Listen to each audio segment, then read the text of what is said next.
Sai Ram. Team Sai पूजा की ओर से मैं प्रीति आप सब साईं भक्तों को शत शत प्रणाम करती हूँ।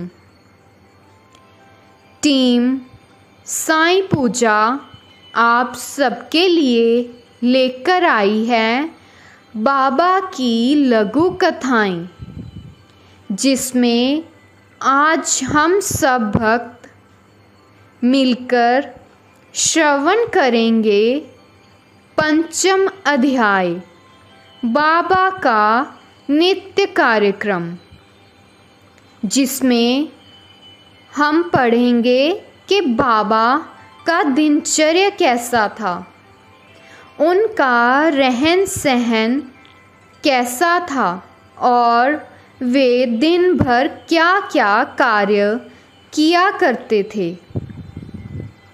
तो आइए ये जानने के लिए मेरे साथ आप सब मिलकर श्रवण करें पंचम अध्याय बाबा का नित्य कार्यक्रम। बाबा की भिक्षावृत्ति। शिरडी वासियों के भाग्य की कौन कल्पना कर सकता है कि जिनके द्वार पर परब्रह्म भिक्षुक के रूप में खड़े रहकर पुकार करते थे, ओ माई एक रोटी का टुकड़ा मिले, और उसे प्राप्त करने के लिए अपना हाथ फैलाते थे। एक हाथ में वे सदा टमरेल लिए रहते थे तथा दूसरे में एक झोली। कुछ घरों में तो वे प्रतिदिन ही जाते और किसी किसी के द्वार पर केवल फेरी ही लगाते थे। वे साग, दूध या छाछ आदि पदार्थ तो टीन पाट में लेते थे तथा भात व रोटी आदि अन्य सूखी वस्तुएं वे झोली में डाल लेते थे। जब बाबा रहाता जाते, जो कि शिरडी से 3 मील की दूरी पर है, तो वहाँ से वे गेंदा, जाई और जूही के पौधे मोल ले आया करते थे। वे उन्हें स्वच्छ करके उत्तम भूमि देखकर लगा देते थे और स्वयं सींचते थे। वामन तात्या नाम के एक भक्त इन्हें नित्य प्रति 2 मिट्टी के घड़े दिया करते थे। इन घड़ों द्वारा बाबा स्वयं ही पौधों में पानी डाला करते थे। जैसे ही घड़े वहाँ रखते, वैसे ही वे फूट जाया करते थे, क्योंकि वे बिना तपाए कच्ची मिट्टी के बने रहते थे। दूसरे दिन तात्या उन्हें फिर 2 नए घड़े दे दिया करते थे।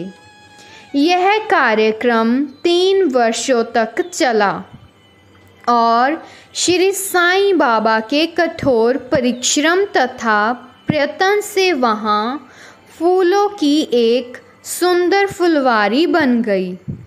आजकल इसी स्थान पर बाबा के समाधि मंदिर की भव्य इमारत शोभ्यमान है, जहाँ सहस्त्रों भक्त आते जाते रहते हैं। बाबा शिरडी में 60 वर्षों तक रहे और इस दीर्घ काल में उन्होंने आटा पीसने का कार्य प्राय प्रतिदिन ही किया। पीसने का अभिप्राय गेहूं से नहीं, वरन अपने भक्तों के पापों, दुर्भाग्यों, मानसिक तथा शारीरिक तापों से था। द्वारका माई में प्रतिदिन दिए जलाना भी उनका नित्य कार्यक्रम ही था और इसके लिए वे पुरानी दिया सिलाई इकट्ठी करते और उन्हीं से द्वारका माई को ऐसे सजा देते जैसे कि आज दीपावली हो।